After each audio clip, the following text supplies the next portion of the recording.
Para falar sobre dentição de serpentes e alimentação, nós temos que assumir determinadas hipóteses como se fossem verdades. O que a gente sabe que não é assim, mas a gente tenta explicar os fenômenos que a gente observa no dia a dia do comportamento dos animais sob o prisma da morfologia de seu aparelho bucal, né? E a gente observa que há assim uma evidente harmonia entre dentição e alimentação. É dizer, animais que têm uma alimentação de presas que representam um certo perigo, como por exemplo mamíferos, como por exemplo ratos, que têm unhas, que têm dentes. Estes animais precisam, antes de engolir, imobilizar a presa. E isto se pode conseguir de duas formas. De uma forma em que entra a dentição como um componente essencial, pois ela prende. A maior parte dos dentes das serpentes são em forma de gancho recurvados para trás.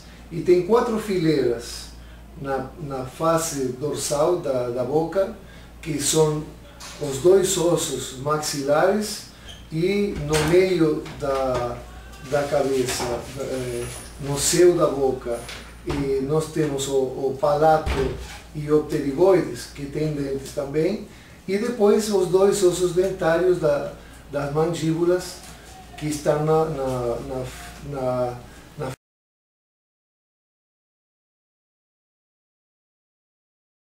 Então, uma jiboia, por exemplo, imobiliza o seu alimento, capturando primeiro, graças a seus dentes, agarrando com a boca e imediatamente detonando um processo de enrolamento em torno do corpo da presa, no caso do rato, do pássaro, do que for. E desta forma asfixiando o animal. Asfixia o animal e imediatamente depois disso passa a comê-lo da forma mais apropriada, geralmente iniciando a deglutição pela cabeça e obviamente terminando pela cauda, né? Portanto, o tipo de imobilização mais simples que nós encontramos, podemos dizer que é mecânico, uma captura seguida de uma constrição, é dizer, são as chamadas serpentes constritoras. Um segundo mecanismo de imobilização, em vez de utilizar questões físicas, utiliza substâncias químicas. Estamos falando das serpentes que são chamadas envenenadoras. Então, as serpentes envenenadoras evoluíram desde serpentes primitivas que não tinham nem presa nem glândula de veneno, até chegar a um patamar super derivado, super desenvolvido, em que uma presa em cada maxila funcional, ligada a uma glândula venenosa que é comprimida por um músculo derivado da musculatura temporal da cabeça da serpente, comprime a glândula e injeta o veneno na presa no momento do ataque.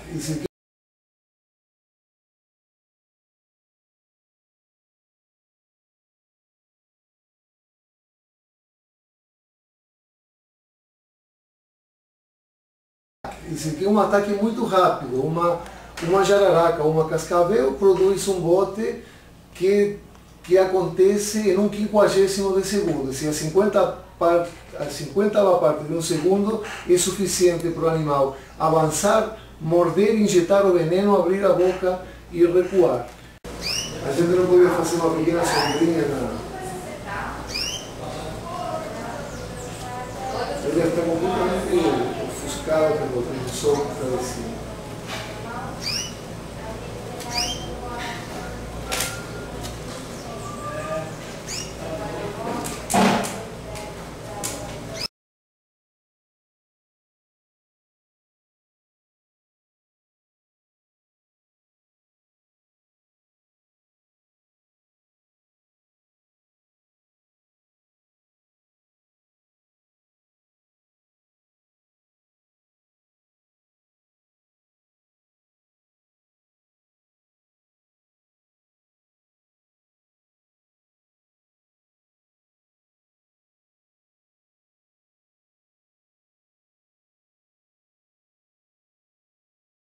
Isto é, obviamente, uma fantástica especialização em que o animal injeta uma dose de substância letal que vai deixar esse camundongo ou essa ave absolutamente inerte e próprio para ser engolido. E, na verdade, como as serpentes, todas elas, com exceção de uma espécie conhecida que se alimenta de parte da presa, todo o resto das quase 4.000 espécies de serpentes se alimentam de alimentos inteiros. São todas carnívoras, não tem serpentes herbívoras, são todas carnívoras e praticamente todas comem o alimento inteiro.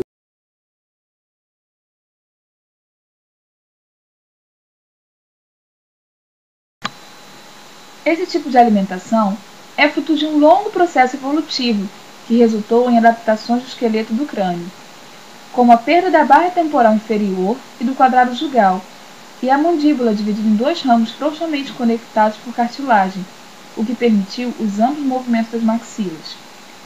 Serpentes como essa, desprovidas de dentes, engolem ovos de aves intactos e os quebram com agudos processos ventrais das vértebras do pescoço, chamadas de hipoapófises.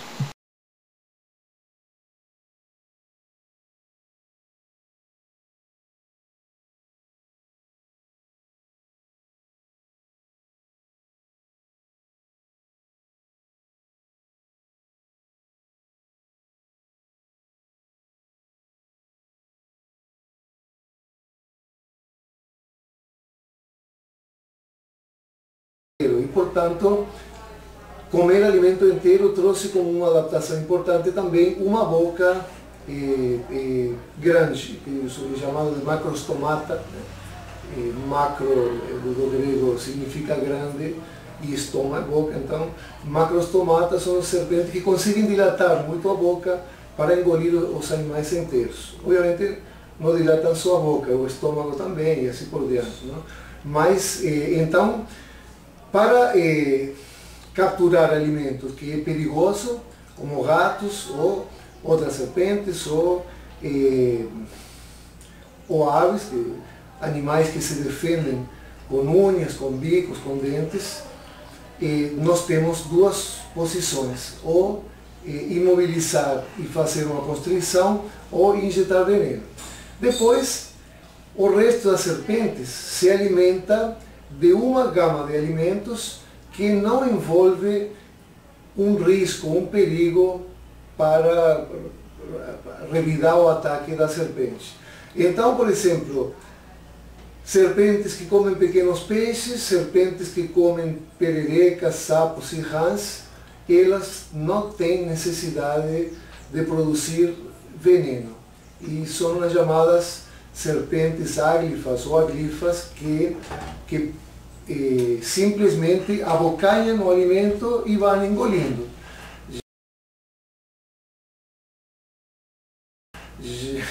Lembro na minha juventude, quando eu era uma criança, um puber, teria 12 ou 13 anos, quando eu comecei a criar serpentes, e uma cobra d'água que eu tinha comeu uma rãzinha, e depois eu estava manuseando ele uma meia hora depois, e ela regurgitou e a rãzinha saiu pulando, viva ainda, depois de meia hora de estar dentro do estômago da serpente. Então, este tipo de alimento, que não tem unha, que não tem agressividade, não requer nas serpentes nenhum tipo de veneno. Então, simplesmente elas abocanham e vão comendo. É claro que isto na evolução não se passa de extremos